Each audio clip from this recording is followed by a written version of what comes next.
Hello everyone. कैसे हैं आप सभी? आई होप आप सभी अच्छे होंगे, बढ़िया कर रहे होंगे। मैं भी अच्छी हूँ। आप सभी लोगों के लिए मैं फिर से वीडियो लेकर के आई हूँ। जो लोग पहले मेरा वीडियो देखे होंगे वो जानते होंगे कि मैं यूनियन बैंक ऑफ इंडिया में स्पेशलिस्ट ऑफिसर हूँ। तो ये वीडियो भी काफ़ी खास है। ये स्पेशलिस्ट ऑफिसर की वैकेंसी आईबीपीएस ने निकाली है। तो जिसका डिटेल बात हम करेंगे कि एसओ की वैकेंसी होती क्या है। क्या ये बहुत सारे लोगों को पता है पीओ एसओ में क्या डिफरेंस रहता है। क्या ये पीओ जो एलिजिबल हो एसओ के लिए भी एलिजिबल है। तो कई सारी चीज़ों के बारे में हम बात करने वाले हैं। ये बैंक है जो हमारा फ्रंट एंड के साथ-साथ बैक एंड में भी काफ़ी काम करता रहता है, जिसमें बहुत सारे काम होते हैं। अगर आपका सॉफ्टवेयर रिलेटेड काम है, तो उसको आईटी डील करता है। आपके एचआर रिलेटेड काम जैसे कि किसी को रिक्रूट करना है, किसी की पोस्टिंग हो रही है, किसी का ट्रांसफ़र हो रहा है, सैलरी रिलेटेड सारी चीज़ें एचआर देखता है। और अब जैसे जानते हैं कि हिंदी हमारी राज काम की भाषा है, तो हिंदी को प्रमोट करने के लिए राजभाषा अधिकारी का रिक्रूट किया जाता है। और लीगल चीज़ों के लिए लॉ ऑफिसर आते हैं। एग्रीकल्चर को एएफओ की वैकेंसी पर सबसे ज़्यादा है, क्योंकि एएफओ का काम क्या होता है कि हमें रूरल एरिया से कनेक्ट रखता है। तो वहाँ पे एएफओ ऑफिसर काम करते हैं। तो इस तरीके से हमारे बैंक में कई सारी चीज़ें, कई सारे काम होते हैं बैकएंड से जो स्पेशलिस्ट ऑफिसर के द्वारा किए जाते हैं। इसलिए उनका जिस जिस सब चीज़ों में उनका स्पेशलाइजेशन होता है, उसलिए वो स्पेशलिस्ट ऑफिसर रिक्रूट किए जाते हैं। जैसे आप नाम से ही समझ पा रहे होंगे स्पेशलिस्ट ऑफिसर, ताकि इन सभी चीज़ों को उनके द्वारा डील किया जाए। तो चलिए हम बात कर लेते हैं कि ये कौन-कौन से पोस्ट होते कौन से हैं। ये 6 पोस्ट हैं जो आईबीपीएस हर साल निकालता है। उसमें होता है आईटी ऑफिसर जिसमें 170 वैकेंसी आई हुई है। एग्रीकल्चर फील्ड ऑफिसर यानी एएफओ जिसमें सबसे ज़्यादा वैकेंसी है 346। राजभाषा अधिकारी जिसमें 25 वैकेंसी है। लॉ ऑफिसर जिसमें 125 वैकेंसी है। एचआर जिसमें 25 वैकेंसी है। And marketing officer 205 vacancy. Agriculture के बाद दूसरे नंबर मार्केटिंग ऑफिसर में सबसे ज़्यादा वैकेंसी है। तो इनका एलिजिबिलिटी क्राइटेरिया क्या होता है?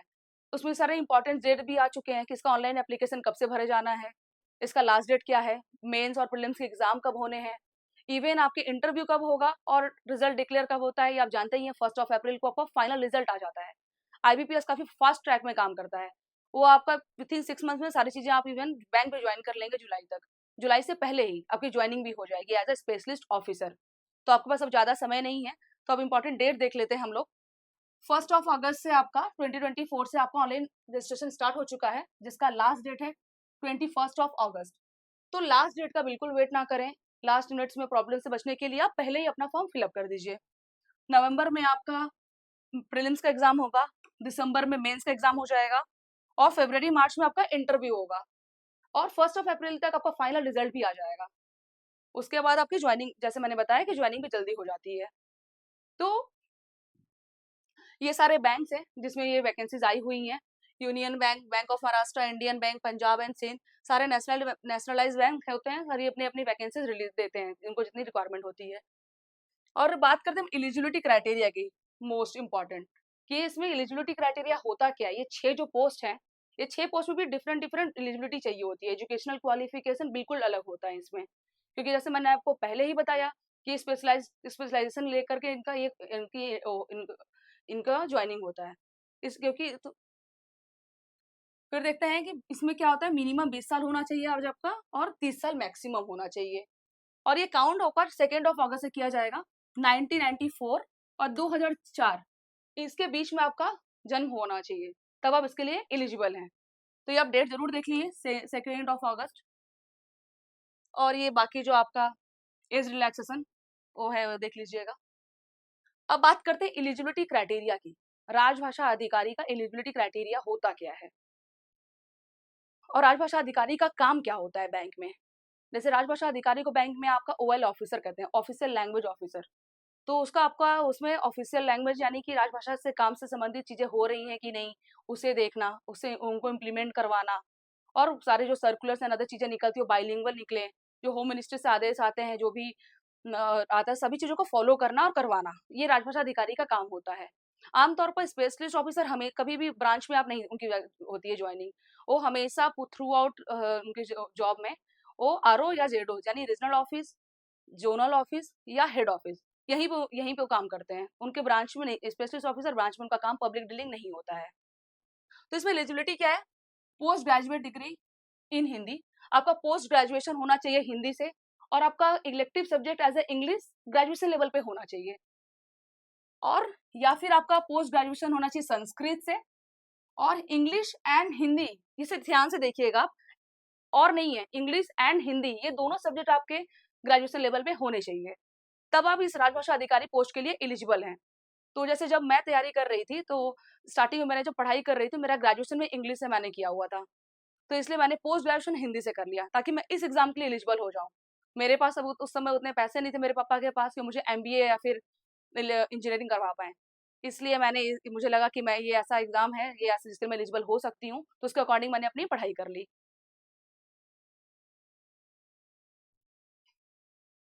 तो अब हम बात करते हैं आईटी ऑफिसर। आईटी ऑफिसर के लिए एलिजिबिलिटी क्राइटेरिया क्या होता है और क्या होना चाहिए। इसमें आप देखते हैं इंजीनियरिंग होनी चाहिए आपकी, 4 इयर्स की इंजीनियरिंग, किसमें, कंप्यूटर साइंस में। आईटी होना चाहिए,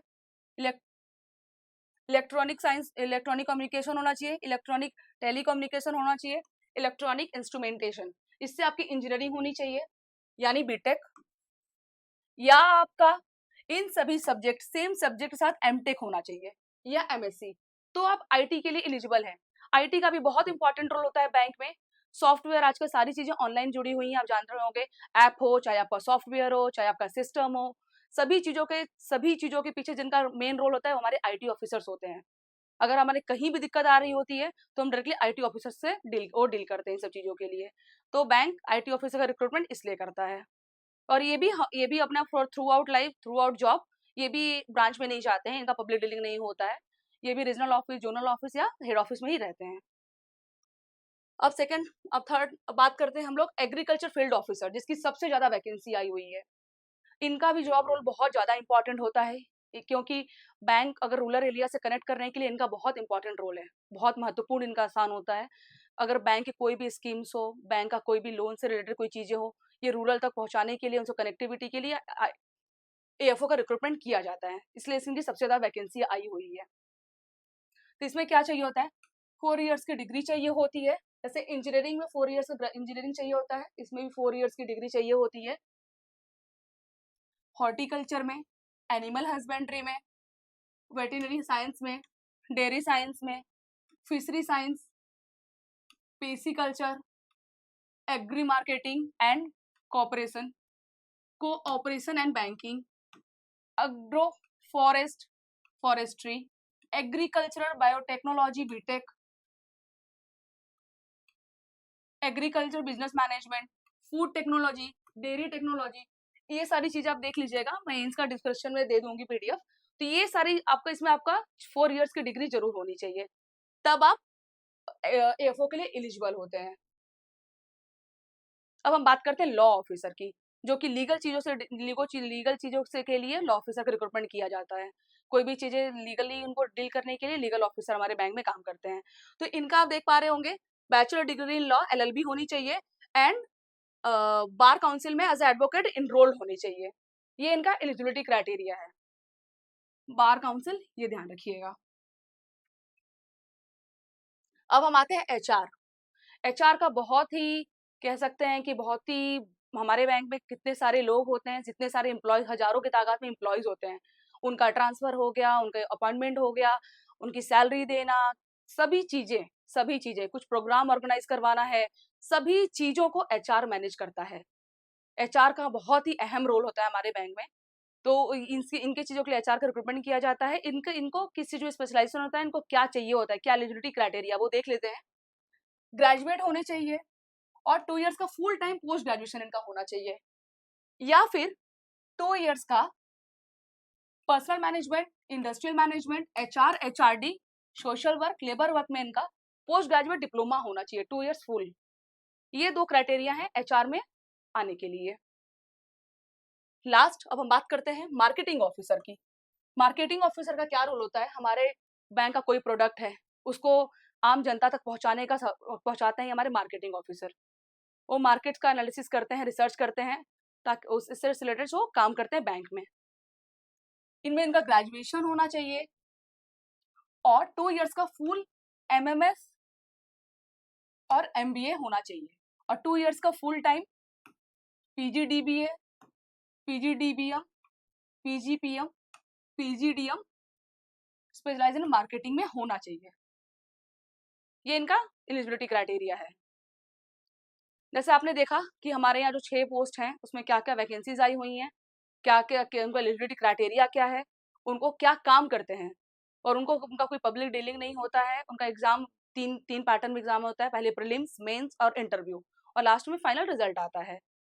तो उनका प्रीलिम्स क्या है, उनका मेंस का एग्जाम कैसा है, सभी चीज़ों का मैं डिटेल वीडियो भी लेके आने वाली हूँ कि आप प्रीलिम्स की तैयारी कैसे करें। कि मैंने फर्स्ट अटेम्प्ट में अपना प्रीलिम्स निकाल लिया था, वैसे आप लोगों का भी फर्स्ट अटेम्प्ट में प्रीलिम्स निकल जाए, उसका क्या सिलेबस होगा, कैसे आपको तैयारी करनी है, और मेंस में आप कैसे तैयारी करें, और इंटरव्यू की तैयारी कैसे करें, क्योंकि इसमें जो आपके सेक्शनल कट ऑफ होते हैं प्रीलिम्स में उसको क्लियर करना होता है, और जो फाइनल जो नंबर जुड़ते हैं आपके, वो मेंस और इंटरव्यू दोनों को मिला के उसको जोड़ते हैं, तब जाके आपका फाइनल सिलेक्शन होता है। तो इसके लिए मैं आपका डिटेल वीडियो लेके आने वाली हूँ। अगर आप लोग मेरे चैनल पे नए हैं तो मेरे पुराने वीडियोस देखिए, और इस वीडियो अगर आपको पसंद आए तो उसे लाइक करिए और सब्सक्राइब जरूर कर दीजिए, क्योंकि अब एसओ से रिलेटेड मैं सारे कंटेंट आपको देने वाली हूँ। Thank you so much.